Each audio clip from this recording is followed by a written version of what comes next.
3 ပွင့်ဆိုင်မျက်ရည်ဖူးစာကောလိပ်ကျောင်းနောက်ခံအချစ်ဟာသလုံးချင်းဝတ္ထုတော်တော်တီ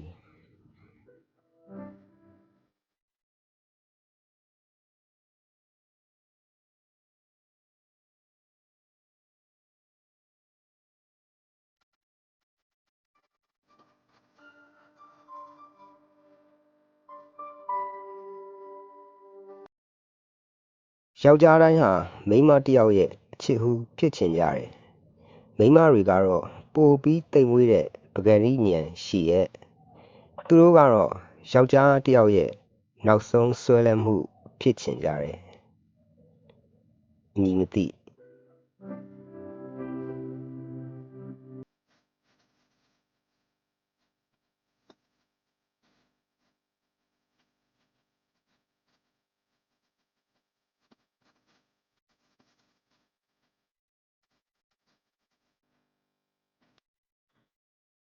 မိတ်ဆက်အတိတ်ကိုပြန်ကောက်လက်သည်ရှိသောတက္ကရာအားဖြင့်2006ခုနှစ်ဝန်းကျင်ခန့်နှင်းပွင့်တန်တိတ်အလင်းဖိတ်လာသည့်ကောလိပ်နနက်ခင်းသည်မျက်နှာတိပီးကာစလုံမပြိုလေးတဦး၏အလှတရားလိုလန်းဆန်းကြည်လင်နေသည်ဆရာကြီးသိပ္ပံမောင်ဝရေးဟန်နှင့်ဆိုလျင်ဘာကောလိပ်လဲသမဝါယမကောလိပ်ဖြစ်ပါသည်ဒီနေရာကတော့ရန်ကုန်တိုင်းလှည်းကူးမြို့နယ်ဖောင်ကြီးဒေသဟုညွှန်းဆိုပြရပါမည်သင်သည်ကျောင်းအတွင်းသို့စတင်ဝင်ရောက်လာပါကလက်ဝဲဘက်ခြမ်းတွင်အမျိုးသားအဆောင်ကိုတွေးလိမ့်မည်ဖြစ်ပြီးလက်ရာဘက်ကိုကြည့်လင်မူအမျိုးသမီးအဆောင်ကိုမြင်ရပါမည်အဆောင်နေကျောင်းသားကျောင်းသူများ၏ကွန်းခိုရာဌာနေဟုဆိုကြပါစို့ထိုအဆောင်နှစ်ဆောင်ကိုကသင်၏ခြေလမ်းများကိုခေါ်ဆောင်သွားမည့်မြေနီလမ်းမကြီးသည်စီးတစ်ခုတစ်ဖွဲချားထားလျက်ရှိ၏အမျိုးသမီးအဆောင်ဘက်ရှိမလန်းမကန်းတွင်တော့ကန်တင်းများရှိသည်တို့အတိုင်းဖြတ်တန်းလာပြီးကမှစာသင်ခန်းဆောင်များထံရောက်ပေမည်ဒီဒေသအနီးဝန်းကျင်မှကျောင်းသားကျောင်းသူများကတော့ကျောင်းဖယ်ရီကားကိုပိုင်ဆိုင်ကယ်စပိန်တို့ကိုအသုံးပြု၍ပညာရေးဝေးသည်မရှိအောင်အရောက်လာကြ၏တချို့ကမူ 1. ခရီးရှည်သွားနိုင်၏2. ကြိုးစားအားထုတ်နိုင်၏အပင်ပန်းခံနိုင်တက်လုံကောင်း၏3. အနာရောဂါကင်း၏4. အစာအာဟာရများကောင်းစွာကြည်ညက်နိုင်၏ထမင်းစားမြိန်စေနိုင်5. တည်ကြည်မှုတမာတိကောင်းစွာတည်နိုင်၏တရားကိုအချိန်ကြာမြင့်စွာထိုင်နိုင်ဟုအဓိပ္ပာယ်ရသည့်ခရီးသွားနိုင်ကြံ့ခိုင်အားအင်ကင်းစင်ယောဂါအစာကြည်ညက်မပြတ်တမာတိဟုဆိုသောလမ်းလျှောက်ခြင်းအကျိုး၅ပါးကိုနှလုံးမူ၍ဖြစ်စေသတိမမူမသိမူပဲနှင့်ဖြစ်စေကိုယ်ခြေဘဝကိုအားကိုးကာကြောင်းတက်လာကြ၏တရက်တကြီးနယ်အဝေးကလာရောက်ကြရသူများကတော့ကျောင်းအတွင်းအဆောင်နေကျောင်းသားကျောင်းသူများအဖြစ်ပညာတွေလည်းရပါတယ်ပြောနိုင်အောင်အဆိုပါကောလိပ်တွင်စီးပူးသင်ကြားကြ၏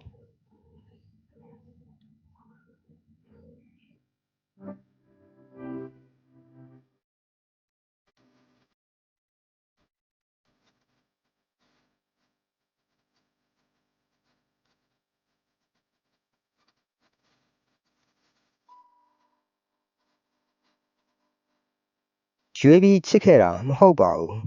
ချစ်လို့ရွေးခဲ့တာအချစ်ကိုအချစ်အတိုင်း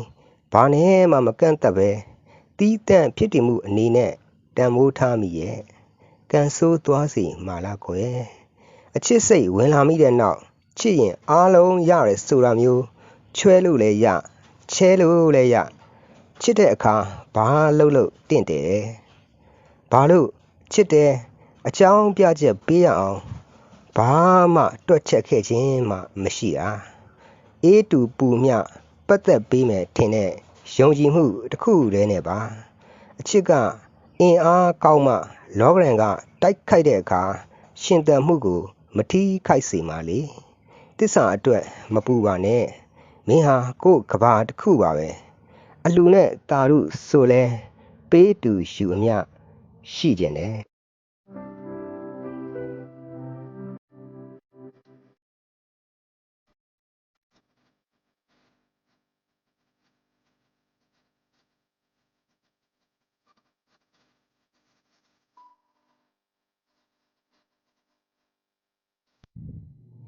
အခန်း1ကဲနရီရေနင်းကိုစောင့်နေရတာလဲမြန်မာဘောလုံးအသင်းဖလားရမယ့်အချိန်ကိုကာလနဂါးကအိပ်ပြီးမျှော်နေသလိုပဲကြာလိုက်တာငါကတော့အိပ်မနေတာကြောင့်အချိန်ရဲ့တာရှည်မှုဒဏ်ကိုခံစားရတဲ့စောင့်ရသူရဲ့ဒုက္ခကိုလက်တွေ့လည်းသိရငါးပိုက်ထဲမှာလဲပုံနာလေးရှိနေပြီရှေ့ဖြစ်မြင်လို့ပြောတာတော့မဟုတ်ဘူးစားရင်အကုန်စားမဲ့စူစကားပုံနာဝင်စည်းနေလို့ဟွေကန်တင်းကိုငါရင်သွားတော့မယ်နေနဲ့ငါကငဲကလေးကမခွဲတူဘက်ဖရန့်ဆိုဝင်မဲ့ဒီတစ်ခါတော့ငါဝုံပူစာမနေတာတော့ဘူးကိုပါကိုသာလိုက်ခဲ့တော့တကယ်တည်းပြင်လိုက်ဆင်လိုက်တာမှမော်ရရှိုးရှောက်မဲ့သူတော့နင်းလောက်တနေမှာမထင်ဘူးဒိုးပြီဟွေခမ်းပေါ်တငယ်ချင်းကိုအဘွားပြူလို့နှုတ်ကပြစ်တောက်နဲ့ဆိုရင်အဆောင်ကနေရွှေသွန်းခခြေယွန်းကြွလာခဲ့၏အပြိုကြီးဘွားနဲ့ကနေအဖွားအိုအရွယ်ရောက်လာသူများသည်တခုခုကိုအမြဲအလိုမကျသောဇီးစားကြောင်သည့်ငကိုဓာတ်ခံကလည်းရှိတတ်ဒီကြားထဲအသက်ကြီးလာသူတို့ထုံးစံတိုင်းစကားများလေလည်းရှိရာပြောဆိုစကားရှိလျင်ရေတခွန်တွန်ချမပြီးတက်ကြတော့ရေဒါကိုဆိုလိုခြင်း၍ဘွားပြိုဆိုသည့်အတုံးနှုံးကိုပမာပြုခြင်းဖြစ်၏သူတို့သည်အိုတော်လဲပဲပြိုမြဲတီဟူ၍လဲဂုံပြနိုင်ကြသေး၏ဒိုနဲ့အဖွားပြိုစတိုင်နှင့်စီကာပကုံးစကားဆိုကာထွက်ခွာလာသောရွှေသွန်းခသည်ရန်ကုန်အင်းစိန်မြို့နယ်သူဖြစ်၏အဆောင်တွင်ကြံရစ်ခဲ့သည့်အလှရီအပီအပြင်စင်ရမှုကဲနေသောမြရိနဒီနဲ့ကငယ်စဉ်ချန်ပေးပူတူတူလေးအရွယ်ရဲကအတွဲမပြတ်ခဲ့ကြသောအိမ်နီးချင်းများလည်းဖြစ်ကြ၏ဒီမနက်တော့အဆောင်မှာရိတ်ခါပြတ်နေသဖြင့်ဘာမှစားစရာမရှိဒီတွင်လှရာမက်သောမြရိနဒီကမမှုတော့လဲမနှက်စာခက်လျင်မနေတတ်သောရွှေသွန်းခကတော့သမုတ်တရားဝန္ထရာအရေးကိုသာမဟာဦးစားပေး၍သူတို့ကြားကြောက်ကစားဖြစ်ရ၏ရွှေသွန်းခကငကိုင်းထွက်အောင်တိတ်တင်မနေကြငကိုအလှကိုသာထရင်လမ်းရည်ထက်ဝမ်းရည်အတွက်ကန်တင်းသူသာမသွားခင်ကစိတ်ရောက်၏တကယ်တော့လဲမောရဇာတိစဝနောစသီလမဝေကိဂௌတမံသီလနာအနုပေတတသူလေနအနုပေတတသူတေနတောနဝိသတိဟုပစ္စပနိပတ်သီလဝိမန္တနာဇတ်တော်တွင်ဆိုထားတာရှိ၏လောကမှာရုပ်ရည်လှပတင့်တယ်အမျိုးမြတ်ချင်းဆိုတာတွေထက်လူတိုင်းကျင့်သုံးစောင့်ထိန်နေသည့်ကိုကျင့်သီလကသာအမျက်ဆုံးတန်ဖိုးဖြတ်လို့မရနိုင်သောအရာဟုဆိုသည်နေ့တစ်မနက်ခင်းနဲ့ရွှေသွန်းခလည်းစိတ်စီရာကိုခြေဦးလှဲခဲ့သည့်နောက်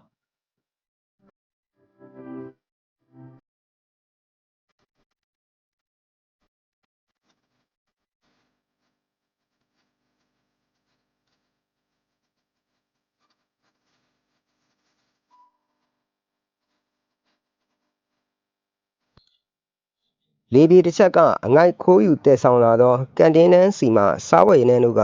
ရွှေသွန်းခ၏စာလောင်နေသည့်တထွာပိုက်အစွမ်းမဟာဝမ်းကိုပိုမိုမုတ်သိမ့်မှုကဲစေရန်လှုံ့ဆော်သွားကြသည်ထို့ကြောင့်အနည်းဆုံးဖြစ်သောကန်တင်းအတွင်းသို့ခွေးမြင်သောကြက်တစ်လိုအလျင်ဖြင့်အာသာငန်းငန်းလှမ်းဝင်လိုက်စဉ်ဂုတ်ခနဲ့အတန်နှင့်အတူဟဲ့ပလုတ်တုတ်ကလေးမဟုတ်ငါမျက်နှာကကိုရီးယားရုပ်ရီးသားပါညာငါမထားကိုရီးယားမင်းသားငါနေညာကိုရီးယားမှာအခြေချခလေး6ယောက်ရဟောတော့ပေါက်တဲ့ကြရတွေရောင်မိကုန်ပြီစိုင်းမစင့်ဒီဂျေမပါပဲရွှေသွန်းကနှုတ်ဖျားစီက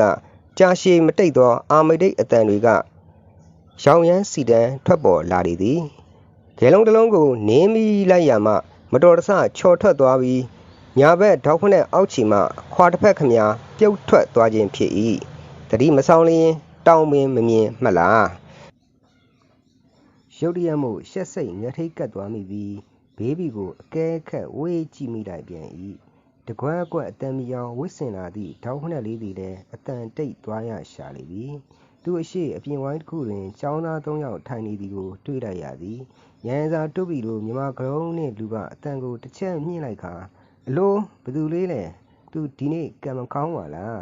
ရေသူမလေးသာဆိုရင်တော့ဒီပြဿနာဖြစ်မှာမဟုတ်ဘူးနော်ဟုရွှွတ်နောက်လှမ်းဆိုသည်ရေသူမဆိုရင်ဖနှက်စည်းစရာမလို၍ဒီလိုကြုံရမည်မဟုတ်ဆိုသည့်သဘောဒါကိုဘိုက်ကလေးကင်းနှင့်လူက ကြည့်ရတာပါကညောမလေးထင်တယ်ဒါနဲ့ရည်သူမကိုအင်္ဂလိပ်လိုဘလို့ခေါ်တာလဲဝါတာရှိလားပြောမယ်ဆိုရင်လည်းမင်းကအင်္ဂလန်ပြန်ပြီးဘိုးလိုမှုတ်ပါကွာအင်္ဂလန်မှာဒေါက်ဖနဲ့ပြည်နည်းပညာကို3 နှစ်တွေတွားရောက်စီးပူးလာတာမှလားဘာတွေပေလာမှန်းမသိတဲ့ဒေါက်ဖနဲ့ကိုသူပြန်ယူသွားပြီးကြော်စားလို့များမဲ့အတူတူဒီကိုယူလာခိုင်းပြီးပြင်ပေးလိုက်လေတက်သည့်ပညာမနေသာဆိုသလိုလက်တွေ့အသုံးချနည်းပညာအဖြစ်ပညာပြလိုက်တော့မင်းလွယ်ထဲမှာကရိယာအစုံပါတယ်မလားဝင်ပြီးဗယုတ်ကြကြက်ပေးပြန်သည်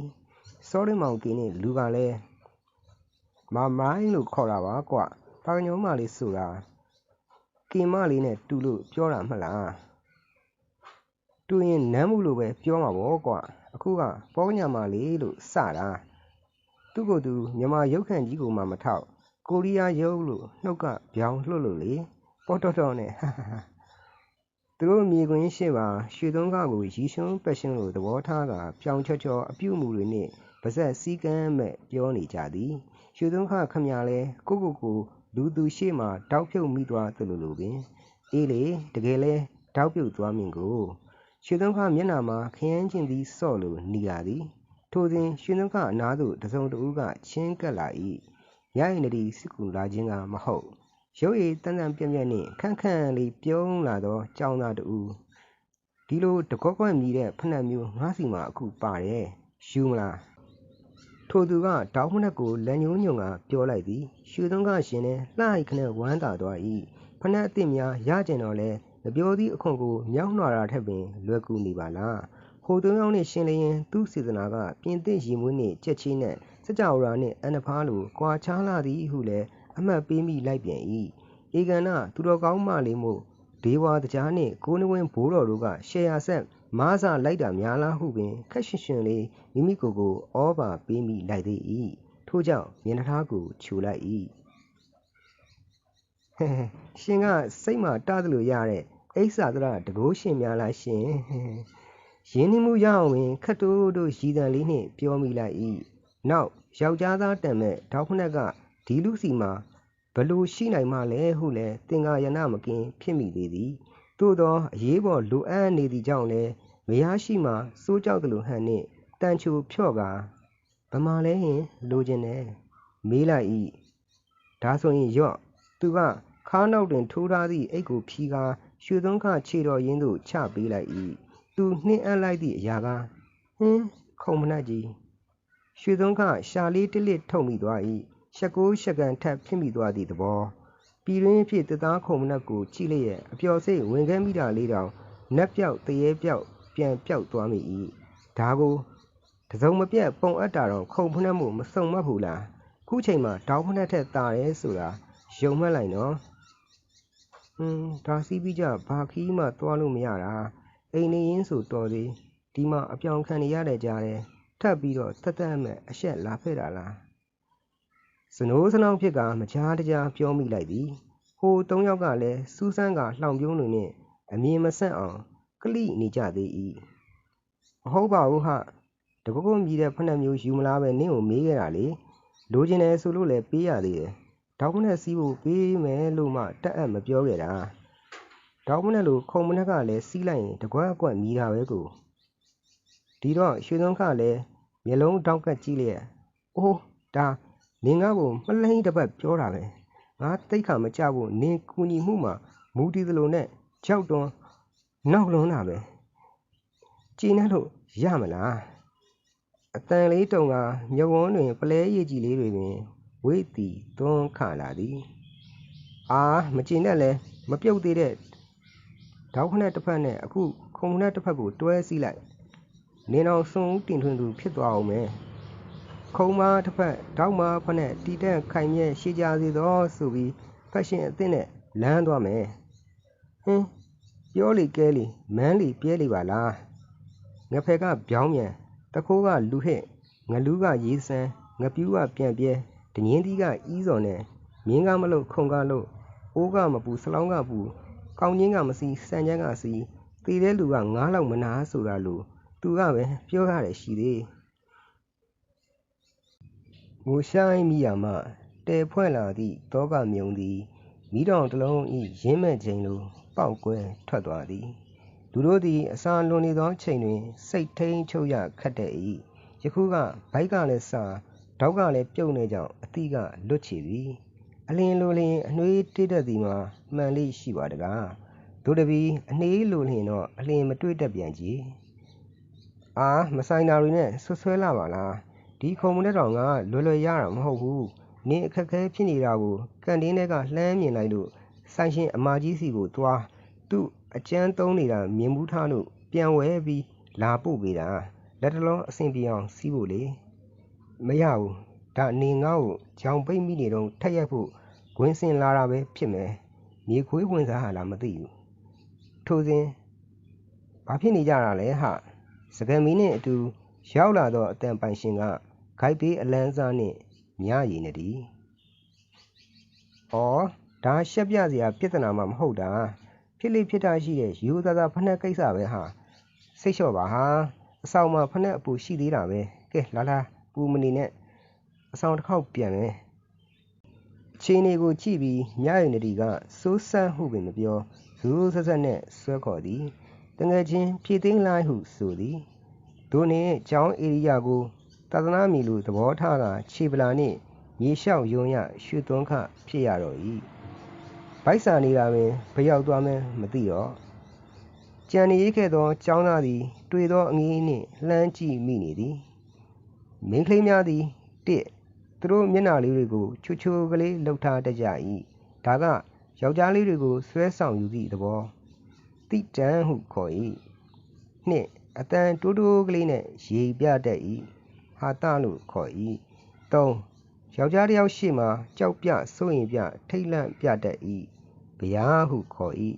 လေးရှာလေးတစ်လစ်ထုတ်ပြတတ်ရှကူးရှကန်ဟန်လှုပ်ပြတတ်၏လက်စားဟုခေါ်၏ငါမကြားတကြားဖြစ်အောင်လှုပ်ပြောတတ်ကြ၏မန္တဝါစာဟုခေါ်၏6မျက်လုံးကလေးထောင်းကပ်ပြီးကြည့်တတ်ကြ၏အတွေ့ကတရာဟုခေါ်၏9မျက်ရည်လေးတဆန်းဆန်းနဲ့ငိုပြမျက်ရည်ကျပြတတ်ကြ၏ဒါကတော့ရူရာဟုခေါ်၏10ကိုမခံသာအောင်စကနာတွေထိုးပြီးပြောတတ်ကြ၏ဤကံကလဟဟုခေါ်၏ထို့သို့ယောက်ျားလေးများအပေါ်ညှို့ချက်များသုံးတတ်လိရှိရာ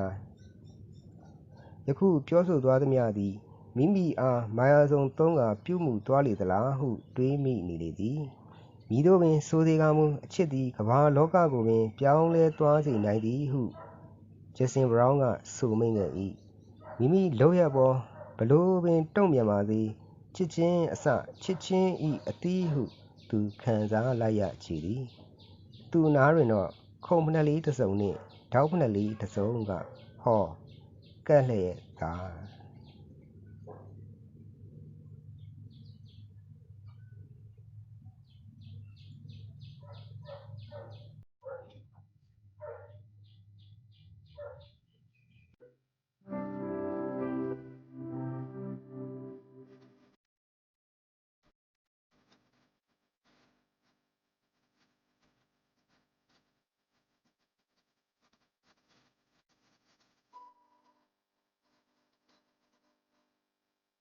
မင်္ဂလာပါခင်ဗျာကျွန်တော်တော်လေးပါ